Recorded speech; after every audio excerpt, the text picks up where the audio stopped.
Welcome back. We have Jeff Parker here after our Super Bowl weekend. It was a nice weekend nonetheless. You said you had some things you had to do. Yeah, I just did some stuff around the house, watched the game a little bit, but not too much. So it was, and it was one a little lopsided to one side, but that's okay too. And well, hopefully your Bears will make it next time, next right? year, right? Next year here in Los Angeles. Yeah. They're going to have the Super Bowl here. Oh gosh, that's right. That'll be exciting. That will be exciting, and hopefully everything else will die down. That'd be nice. You know, of course, speaking of that, you've got some things you'd like to share with us regarding got some the COVID numbers to start off with, and then some information about what happened last weekend and what we're headed for. So on the COVID numbers, have some good information in the sense that cases are down under 1,000 to 942. Unfortunately, there were 25 deaths reported. But probably, again, the one that I keep focusing on, not only just on positive cases, but is the hospitalization rate.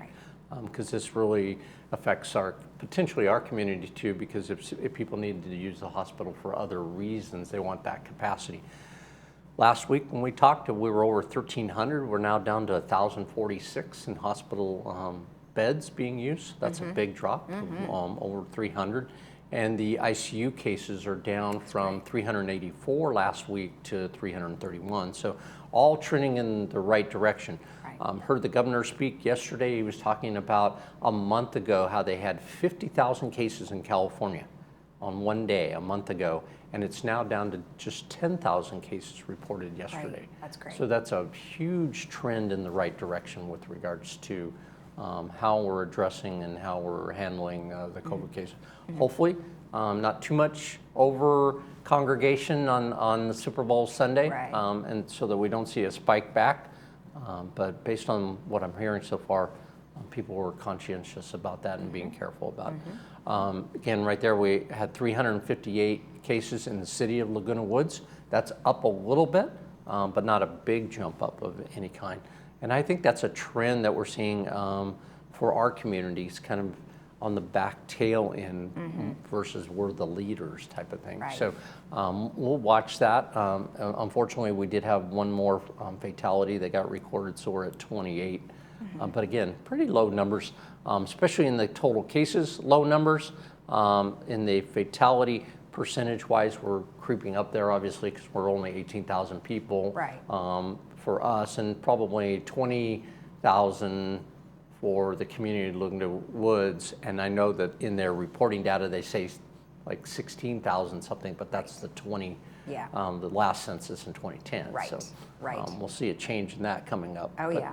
But again, positive news with regards to the all the numbers. And here's another positive news. So last week when we talked, we were at 46 and had come down. Remember, we were up in the 80s. So we got down to 46.6 last week. Now we're at 39. That 12, we were at 12.9% on the total positivity rate.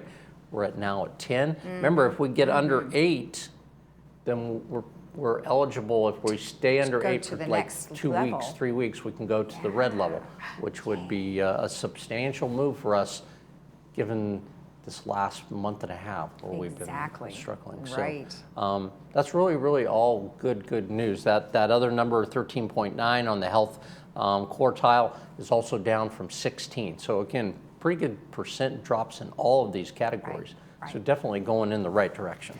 Well, absolutely. And I think and something to remember, everyone should remember, is even though we are trending towards a more exciting, positive outlook, we still need to follow the guidelines.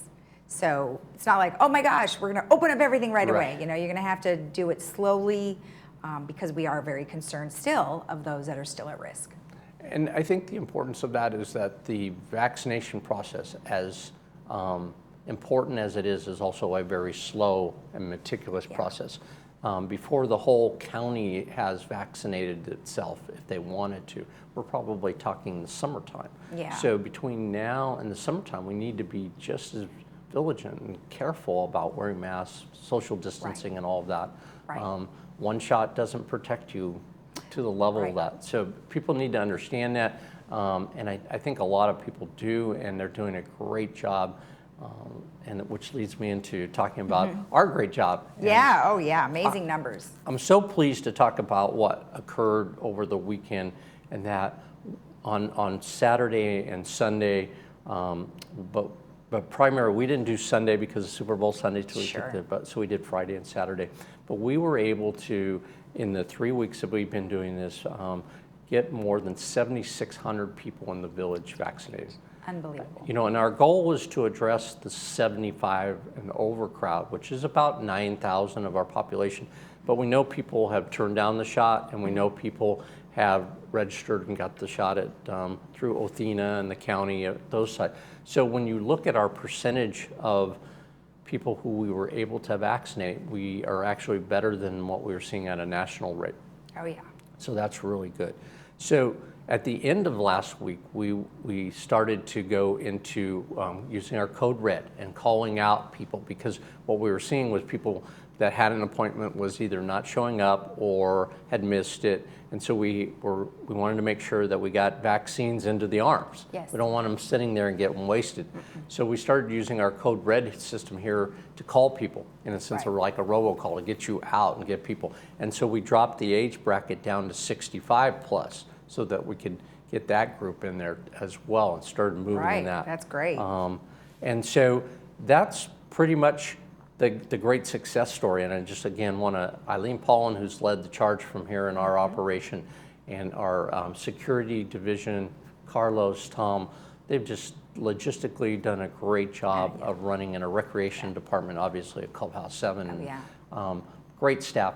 And then Memorial Care. I can't say much more about what they've done and their partnership with us. So it's been great. So where do we go from now?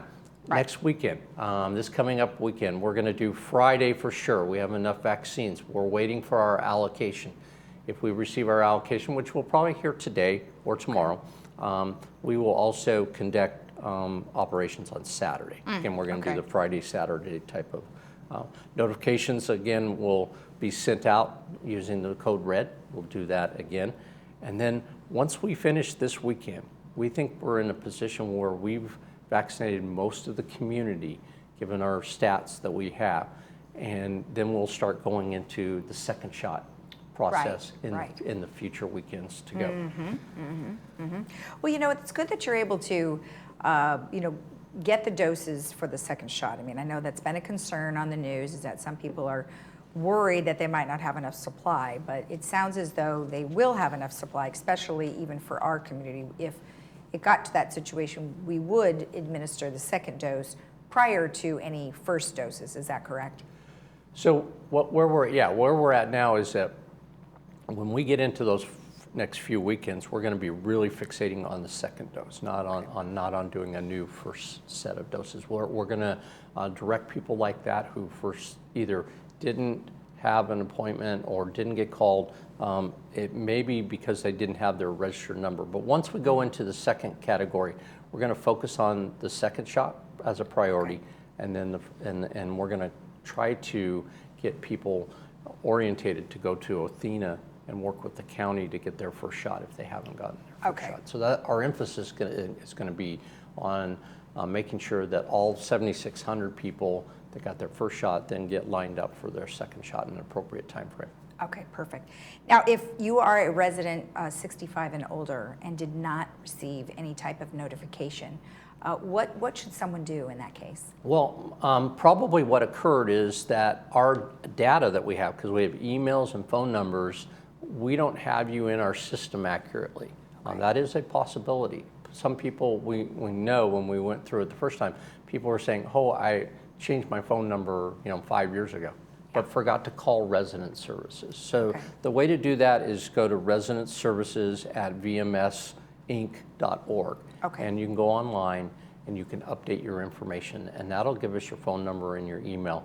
And so when we do this robocall, red alert call, it will then pick up your number if it's a new number, and we'll be able to pick up some of that. So that'll help facilitate addressing that.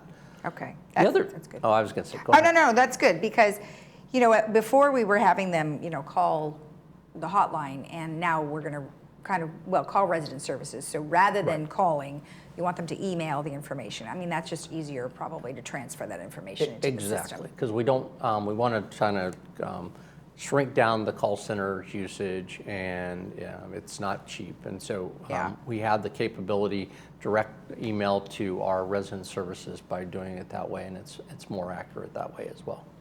Some residents, I know we opened it up to 65 and over, but some residents are like, well, hey, you know, I have this, or I have this ailment and I'm having these issues. I mean, I don't think anywhere, even including us, are able to make any kind of adjustments. Yeah, that's probably the biggest challenge that we run into and know about, and we've been using our volunteers to try to put together a list for memorial care to work with us to see how we can address people who are homebound or have a situation where they can't get down to Clubhouse 7. We're compiling that list, but what we're going to need, and I'm just putting out a call if there's some people in the village that want to volunteer. If you know of any doctors or nurse practitioners or people who can help work with us in going out to the locations. And the reason for this is twofold. One, we have the people who can give the inoculations, but we also need to sit with the person for 10 to 15 minutes to make sure there's no reaction to the shot. I see. Okay. And so it's a team effort. We're going to use our security. We're also going to use volunteers.